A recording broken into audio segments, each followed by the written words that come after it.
नमस्कार विद्यार्थी मित्रांनो, स्पॉटलाइट अकॅडमीच्या या प्लॅटफॉर्मवर तुमचं सर्वांचं स्वागत आहे. 30 आणि 31 मार्च 2025च्या चालू घडामोडींचं विश्लेषण आपण बघणार आहोत. तत्पूर्वी गुढीपाडव्यानिमित्त आपले जे कोर्सेस आहेत स्पॉटलाइट अकॅडमीच्या ॲपवर, तिच्यावर तुम्हाला भरघोस डिस्काउंट जे आहेत ते सुरू आहेत. इंटिग्रेटेड बॅचेसवर 20% आहे, ऑप्शनल बॅचेसवर 25 आणि सब्जेक्ट वाईज मॉड्यूलवर 50. त्याचप्रमाणे जे आहे पूर्वपरीक्षा तुम्हाला राज्यसेवेसाठी, त्याचबरोबर जे आहे फॉरेस्ट असेल, ॲग्रिकल्चर असेल किंवा इंजिनिअरिंगसाठी, सो त्या सर्वांना उपयुक्त असणारी, सो तिच्यावर 10% ऑफ तुम्हाला असणार आहेत बघा.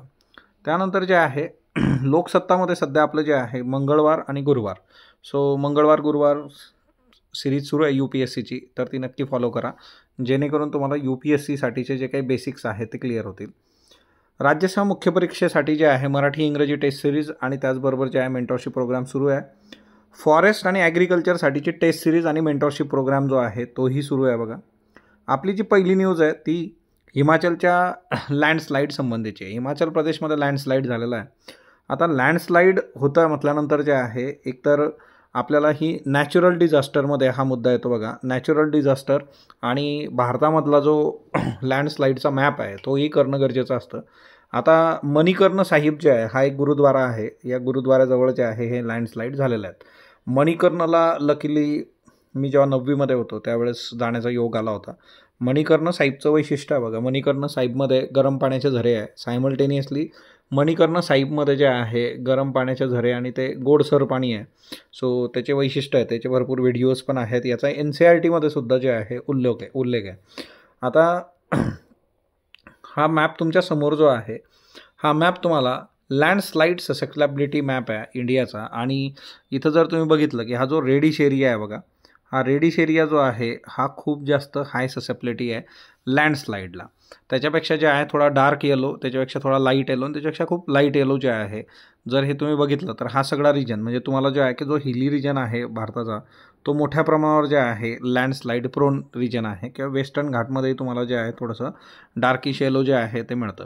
आता हे मॅप जे आहेत ते तुमचे पाठ पाहिजेत तुम्हाला. GS1 जॉग्रफी जे आहे डिस्क्रिप्टिव्ह पॅटर्न, तर तिच्यामध्ये ही हेल्प होते. त्याच्यानंतर नेक्स्ट वन जे आहे बघा, म्यानमारनंतर जे आहे टोंगा नावाचा तो देश आहे, तिथं 7.1 तीव्रतेचा भूकंप जो आहे तर तो आलेला आहे. आणि पॅसिफिक महासागरामधला हा जो टोंगा बेट आहे, सो इथं जे आहे सध्या परिस्थिती जी आहे तर ती वाईट आहे बघा.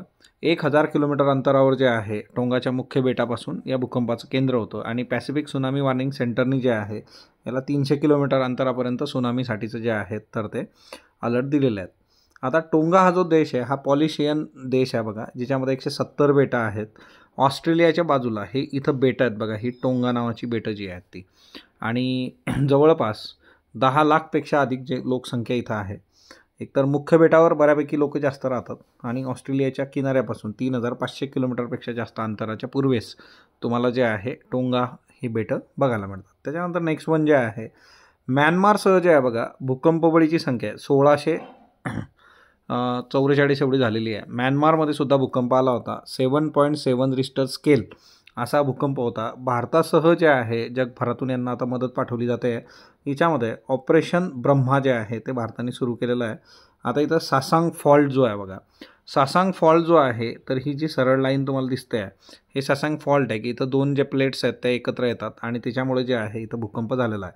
सो भूकंपाचं जे मेन कारण आहे ते सासांग फॉल्ट आहे, हे लक्षात ठेवा. आता इथं भारताने जे आहे यांना मदत पाठवलेली आहे. त्याचबरोबर जे आहे सासांग फॉल्ट जो आहे तर हा भूकंपाचा जो केंद्रबिंदू जो आहे आणि सासांग फॉल्ट हे भूकंपप्रवण क्षेत्र आहे. त्याचं कारण असं आहे की इथं 2 भूभाग जे आहे पृथ्वीचे ते एकत्र येतात आणि एक लांब सरळ रेषा ही 1200 किमी अंतरावर जे आहे उत्तर दक्षिण पसरलेली आहे. सो इथले जे भूकंप आहेत तर ते मोठ्या प्रमाणावर इथं इम्पॅक्ट करतात. आता भारताकडून इथं ऑपरेशन ब्रह्म जे आहे तर ते सुरू आहे. 15 टन बचाव साहित्य आपण म्यानमारला पाठवलेलं आहे. आणि C-130 विमानाने साहित्य आपण पाठवलेलं आहे. याच्यामध्ये तंबू, झोपण्याचं सामान, ब्लँकेट, त्याच्यानंतर तात्काळ खाता येतील असे पदार्थ, सौर दिवे, जनरेटर अशा गोष्टी पाठवलेल्या आहेत, औषधं. सो NDRFच्या 80 जवानांनासुद्धा जे आहे आपण पाठवणार आहोत म्यानमारमध्ये. सो याच्यामुळे जे आहे ना की याला आपण जे म्हणतो ना it's a soft power, he soft power आहे बघा. सॉफ्ट पॉवरमुळे आपले जेव्हा संकटामध्ये आपले शेजारी आहेत त्यांची मदत केल्यामुळे, आता मानवी स्वभाव पण आहे, संकटामध्ये तुम्ही इतरांची मदत केली तर तिथून गोष्टी ज्या आहेत तर त्या वर्क होत जातात. आता इथं ओडिसा जे आहे तिथं रेल्वेचा अपघात झालेला आहे बघा. कामाख्या एक्सप्रेसचे 11 डबे जे आहेत तर ते रुळावरून घसरलेले आहेत. रेल्वेचे जे अपघात आहेत ते आपल्याला GS3 जे आहे विचारले जाऊ शकतात. याच्यावर रेल्वे ॲक्सिडेंट्स का होतात, त्याची काय कारणं आहेत, याचे प्रश्न जे आहेत तर ते तयार करून ठेवणं. आता इथं जे आहे 3 ते 4 लोकांना जे आहे गंभीर दुखापत झाल्याच्या न्यूज होत्या बघा. ओके, सो आता एकतर जे आहे कामाख्या हे एक आपल्यासाठी खूप खूप महत्त्वाचं आहे. कामाख्या देवी जे आहे, कामाख्या देवीचं मंदिर कुठं आहे तुम्ही मला कमेंट बॉक्समध्ये सांगणार आहात बघा. सो ओडिसामध्ये रेल्वेचे अपघात जे आहे त्याचा दुसरा रेफरन्स हा येतो बघा. त्याचबरोबर जे आहे F1 व्हिजा हा एक खूप महत्त्वाचा कन्सर्न आहे. अमेरिकेमध्ये जे परदेशी विद्यार्थी आहेत त्यांना अमेरिका सोडण्यासाठी लक्ष करण्यात येतं आहे, अशा सगळ्या गोष्टी समोर आलेल्या आहेत. त्यातल्या त्यात पण असे विद्यार्थी जे अमेरिकेच्या विरोधात वक्तव्य करतायत किंवा अमेरिकेच्या विरोधात बोलत आहेत, अशा विद्यार्थ्यांना जे आहे पटकन अमेरिका सोडण्याचे आदेश दिले गेले आहेत. आता F1 व्हिजा काय असतो, एकतर F1 व्हिजा जे आहे हा खरं तर ज्यांना नॉन इमिग्रंट व्हिजा आहे, आंतरराष्ट्रीय विद्यार्थ्यांना जे आहे मान्यता प्राप्त ज्या शैक्षणिक संस्था आहे अमेरिकेतल्या तिथं जे आहे शिक्षण घेण्यासाठी जे आहे आणि अमेरिकेत राहण्यासाठी हा गरजेचा असतो. याच्यामध्ये विद्यापीठं असतील, महाविद्यालय असतील, हायस्कूल, सेमिनारी, कन्झर्वेटिव्ज, मान्यताप्राप्त प्रशिक्षण अभ्यासक्रम या सर्वांचा याच्यामध्ये समावेश होतो बघा. आता याच्यात जवळपास जे आहे की 1.1 दशलक्ष आंतरराष्ट्रीय विद्यार्थी इथं आहे, तिच्यातले 3,31,000 विद्यार्थी भारतातले, म्हणजे 2023-24ची आकडेवारी. याच्यावरून तुम्हाला एक गोष्ट लक्षात येईल की मोठ्या प्रमाणावर भारतीय विद्यार्थी हा अमेरिकेत शिकतो आहे. त्याचबरोबर जे आहे की हा जो F1 व्हिजा जो आहे तो रद्द केल्यानंतर अमेरिकेच्या परराष्ट्र विभागाने जे आहे बऱ्याचशा विद्यार्थ्यांना देश सोडण्याचे आदेश दिलेले आहेत बघा. आणि कॅम्पस ॲक्टिव्हिटीमध्ये सहभागी असणारे जे विद्यार्थी आहेत त्यांना टार्गेट करून बाहेर पाठवलं जातं आहे की देशविरोधी सोशल मीडिया पोस्ट शेअर करणारे, लाईक करणारे, कमेंट करणारे यांना अमेरिकेतून बाहेर जायला सांगितलं जातं आहे. त्याचबरोबर जे आहे बघा अहिल्यानगर जिल्ह्यामध्ये 3 दिवस येलो अलर्ट दिलेला आहे. क्लायमेट आणि ओव्हरऑल जे आहे उद्या पाऊस पडू शकतो, वादळी पाऊस आणि त्या सगळ्या गोष्टी, त्यामुळे जे आहे येलो अलर्ट दिलेला आहे. येलो अलर्ट ज्यावेळेस आहे त्यावेळेस वादळादरम्यान किंवा विजा चमकत असताना विद्युत उपकरणाचा वापर न करणे, विजेच्या सुवाहक भागांशी संपर्क टाळणे, ट्रॅक्टर, शेतीची अवजारं, मोटरसायकल, सायकल याच्यापासून दूर राहणं, मोकळं मैदान, झाडाखाली, टॉवर, ध्वजाचे खांब, विद्युत दिव्यांचे खांब, धातूंचे कुंपण, विद्युत वाहिनी अशा गोष्टींजवळ थांबू नये असे आदेश दिलेले आहेत. आता जर तुम्ही वेगवेगळे जे काही अलर्ट असतात तिच्यामध्ये येलो अलर्ट जो आहे तो वॉचचा आहे, ऑरेंज अलर्टसाठी आहे आणि रेड जो आहे तो वॉर्निंग असतो बघा. सो IMDद्वारे जे आहे कलर कोडेड सिस्टीम आहे. तर येलो हा तिच्यातला सगळ्यात इनिशियल स्टेज आहे, त्याच्यानंतर ऑरेंज आणि त्याच्यानंतर मग जे आहे रेड असतं लास्ट. लातूर येथे जे आहे बुधोडा येथे 4थी अखिल भारतीय बौद्ध धम्म परिषद जे आहे त्याचं आयोजन केलं जातं आहे बघा. 1 एप्रिल रोजी जे आहे बुधोडा येथे बुद्धमूर्ती स्थापना आणि 4थी अखिल भारतीय बौद्ध धम्म परिषद जे आहे त्याचं आयोजन केलं जाणार आहे. आणि याच्या अध्यक्षस्थानी औसाचे आमदार जे आहेत अभिमन्यू पवार आणि उद्घाटक जे आहे MSRDCचे उपाध्यक्ष आणि व्यवस्थापकीय संचालक अनिल कुमार गायकवाड हे असणार आहेत बघा. त्यानंतर जे आहे की बुद्धिझम एकतर आपल्या सिलेबसचा खूप खूप महत्त्वाचा आस्पेक्ट आहे, तिथं प्रश्नही विचारले जातात. सो बुद्धिझम जे आहे चांगलं केलं पाहिजे आपण. पंतप्रधान नरेंद्र मोदी यांचा नागपूर दौरा जो आहे तिच्यामध्ये त्यांनी डॉक्टर हेडगेवारांचं जे स्मारक आहे त्याला भेट दिली होती. 1925मध्ये राष्ट्रीय स्वयंसेवकाची स्थापना त्यांनी केली होती बघा RSSची. आणि 1920मध्ये काँग्रेसपासून ते वेगळे झालेले होते. 1923मध्ये जे आहे नागपूर आणि राज्यातल्या इतर शहरामध्ये मुस्लिम हिंदू दंगली झाल्या होत्या. त्याच्यानंतर 1925मध्ये त्यांनी RSSची स्थापना केली होती बघा. आणि ही संघटना जी आहे ती हिंदू राष्ट्राच्या स्थापनेसाठी समर्पित आहे. सो मुळात जे आहे रेशीमबाग जर तुम्ही बघितलं तर रेशीमबागाच्या संघाचे जे आहेत त्यांचं स्मृती मंदिर तिथं 1940मध्ये त्यांचं निधन झालं. हेडगेवार यांच्या नागपूर येथील रेशीमबाग परिसरामध्ये जे आहे अंत्यसंस्कार करण्यात आले होते आणि तिथे 1962मध्ये त्यांच्या सन्मानार्थ एक समाधी जी आहे ती बांधण्यात आली होती आणि त्याचे उत्तराधिकारी गोळवलकर जे गुरुजी आहेत ते होते बघा. 1973मध्ये जे आहे त्यांच्या निधनानंतर त्यांचंही स्मारक तिथं बांधलं गेलेलं आहे. सो पंतप्रधान जे आहे ते भेट देणार आहेत आणि त्याच्यामुळे या 2 जे काही प्लेसेस आहेत त्या खूप जास्त महत्त्वाच्या आहेत, त्या न्यूजमध्ये आलेल्या आहेत बघा. सो राष्ट्रीय स्वयंसेवक संघाचा दसरा मेळावा जो आहे तो सुद्धा जे आहे रेशीमबाग मैदानावर होतो. त्यानंतर जे आहे Kosi Mechi intra state link project जो आहे तर याच्यामध्ये जे आहे बघा कोसी मेची जे आहे तर इथं कोसी नदीमधलं जे जास्तीचं पाणी आहे तर ते मेचीमध्ये आणण्याचा जो आहे हा प्रकल्प आहे बघा. प्रधानमंत्री कृषी सिंचाई योजना जे आहे त्याच्या अंतर्गत हे केलं जाणार आहे बिहार राज्यामध्ये. पर ड्रॉप मोर क्रॉप ही याची थीम आहे बघा. आता जर तुम्ही बघितलं की हा जो प्रोजेक्ट आहे कोसी रिव्हरवाला, तर महाराष्ट्र बेसिनमध्ये जे आहे सॉरी महानंदा बेसिन जे आहे बघा, सरप्लस वॉटर जे आहे कोसीमधलं महानंदा बेसिनमध्ये आणायचं आहे. सो आणि हे कम्प्लिशनची जी डेट आहे ती मार्च 2029 आहे बघा. त्याच्यानंतर इंडिया आणि जपाननी जे आहे ॲग्रीमेंट साईन केलेलं आहे डेव्हलपमेंट प्रोजेक्टसाठी. इंडिया जपान जे आहे त्यांनी जवळपास 191.736 बिलियन जपानीज येनचा हा प्रोग्राम जो आहे तो सेटल केलेला आहे सगळा development project. Official development assistant जो आहे तो दिला गेलेला आहे. याच्यामध्ये शहरी भागातलं ट्रान्सपोर्ट असेल, aquaculture, forest management, biodiversity conservation, अशा सगळ्या गोष्टींसाठी हे पैसे वापरले जातील आणि याच्यातून 2 देशांमधले रिलेशन पण चांगले होणार आहेत बघा, अजून स्ट्रेंथन होतील ते. 14वी इंडिया रशिया नेव्हल एक्सरसाइज जे इंद्रा, सो ही पार पडणार आता 28 ते 2 एप्रिल दरम्यान चेन्नईला जे आहे. सो याच्यावर जे आहे संरक्षणावर एक आर्टिकल मी ऑलरेडी लिहिलं होतं आणि तेच आर्टिकल तुम्हाला ह्या PDF मध्ये पण आहे.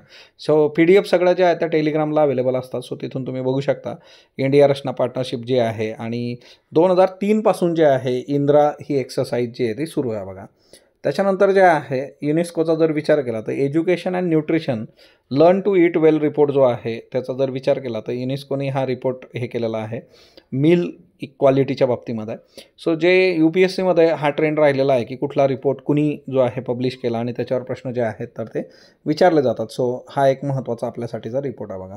त्याच्यानंतर नेक्स्ट वन जे आहे स्माईल प्रोग्राम. स्माईलचा फुल फॉर्म जो आहे बघा strengthening multimodal and integrated logistic ecosystem. Smile program जो आहे तर हा एशियन डेव्हलपमेंट बँक ADBने जे आहे असिस्ट केलेला आहे आणि याच्यातून जे आहे भारतामध्ये लॉजिस्टिक इन्फ्रास्ट्रक्चर जे आहे तर ते उभं केलं जाईल आणि याच्यातून लॉजिस्टिक कॉस्ट जी आहे तर ती कमी केली जाईल आणि इफिशियन्सी वाढवली जाईल बघा. त्यानंतर जे आहे नेक्स्ट वन चन्नानची जी आहे तर ही एक फिश आहे. मेघालयमध्ये याची स्पेसिस सापडलेली आहे बघा. चन्नानची जी आहे रिच बायोडायव्हर्सिटी जी आहे आणि साऊथ गॉरो हिल्स जे आहेत तिथून ही जे आहे आपल्याला सापडली. तो चन्नानची जी आहे मेघालयमध्ये सापडलेली फिश. त्याच्यानंतर जे आहे गया मिशन जे आहे बघा, युरोपियन स्पेस एजन्सी जे आहे तिचं गया मिशन जे आहे 27 मार्च 2025ला जे आहे एंड झालेलं आहे. सो डिसेंबर 2013मध्ये जे आहे हे लॉन्च केलं होतं मिल्की वे गॅलेक्सी समजून घेण्यासाठी. सो ते आता संपलेलं आहे बघा.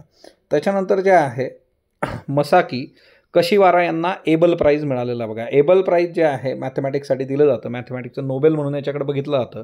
सो यांना मिळालेलं आहे. वय वर्ष 78 आहे आणि जपानीज मॅथमॅटिशियन आहेत बघा हे. त्यांनी जे आहे अल्जेब्रिक ॲनालिसिस जे केलेलं आहे रिप्रेझेंटेशन थेरी त्या कामासाठी त्यांना हे पुरस्कृत करण्यात आलेलं आहे. डी मॉड्यूल जे आहे डेव्हलप केलेलं आहे तिच्यावरचे क्रिस्टल बेसिसवर जे आहे. So this is very very important.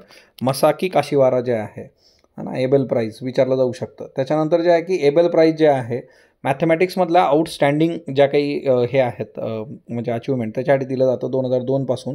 Norwegian mathematician जे बघा नील हेनरिक यांच्यामुळे जे आहे तर ते दिलं जातं आणि याच्यामध्ये 7.5 मिलियन क्रोनर जवळपास $7,20,000 जे आहे एवढं याच्यासाठीचं या बघा. इंडो बायो इकॉनॉमी रिपोर्ट जो आहे तो डिपार्टमेंट ऑफ बायो टेक्नॉलॉजीने रिलीज केलेला आहे आणि याच्यामध्ये एक सगळ्यात महत्त्वाचं म्हणजे काय की बायो इकॉनॉमी म्हणजे काय की इकॉनॉमिक ॲक्टिव्हिटीज बायोलॉजिकल रिसोर्सेससाठी तुम्ही डील करता त्याला बायो इकॉनॉमी प्रोजेक्ट असं म्हटलं जातं. भारताची पहिली नॅशनल कोऑपरेटिव्ह युनिव्हर्सिटी जी आहे त्रिभुवन सहकारी युनिव्हर्सिटी बिल याचं बिल पारित केलेलं आहे आणि ही जी आहे रुरल मॅनेजमेंट जे आहे गुजरात तर तिथंही असणार आहे बघा.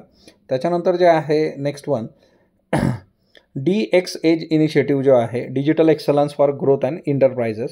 सो हा पण जे आहे MSMEने जे आहे तर सुरू केलेला आहे नीती आयोगाचं इनिशिएटिव्ह आहे बघा. त्याच्यानंतर नेक्स्ट वन जे आहे बघा इंडिया सिंगापूरनी जे आहे ग्रीन शिपिंग कॉरिडॉर जो आहे त्याच्यासाठी जे आहे कोलॅबरेशन केलेलं आहे. सो मेरीटाईम वीक जो होता त्याच्यासाठी याच्यातून जे आहे की समुद्री सहकार्य दोघांचं जे आहे तर ते वाढेल. ग्लोबल एनर्जी रिव्ह्यू जो आहे इंटरनॅशनल एनर्जी एजन्सीने रिलीज केलेला आहे बघा. त्यानंतर जे आहे केरलानी पहिलं सिनियर सिटीजनसाठीचं कमिशन जे आहे तर ते इस्टॅब्लिश केलेलं आहे. हा प्रश्न विचारला जाऊ शकतो येत्या काळात. महिला समृद्धी योजना दिल्लीने आणली होती बघा. त्याचबरोबर जे आहे आजचा प्रश्न आहे नोव्हेंबरच्या राष्ट्रनिहाय सुरक्षा निर्देशांक 2025मध्ये भारताचा क्रमांक कितवा आहे? 66, 60, 55, 65. त्याच्यानंतर नेक्स्ट वन जे आहे CFFची बॅच सुरू झालेली आहे बघा ती तुम्ही जॉईन करू शकता. महाराष्ट्र राजपत्रित बॅच जे आहे प्रिलिम्स 10% ऑफ याच्यावर सुरू आहे. आज रात्री 12पर्यंत सगळ्या ऑफर्स आहेत बघा. Marathi literature integrated batch UPSC MPSC PSIR history आणि जिओग्राफी ऑप्शनल हे सुरू आहेत. UPSC प्रिलिम्स टेस्ट सिरीज जे ऑनलाईन ऑफलाईन सुरू आहे बघा. स्पॉटलाईट अकॅडमीला तुम्ही जे आहे फेसबुक, इंस्टा आणि टेलिग्रामवर फॉलो करू शकता. स्पॉटलाईट अकॅडमीचे जे कॉन्टॅक्ट नंबर आहेत ते तुमच्या समोर आहे. 7446766576 98275275769. सो भेटूयात उद्या. धन्यवाद.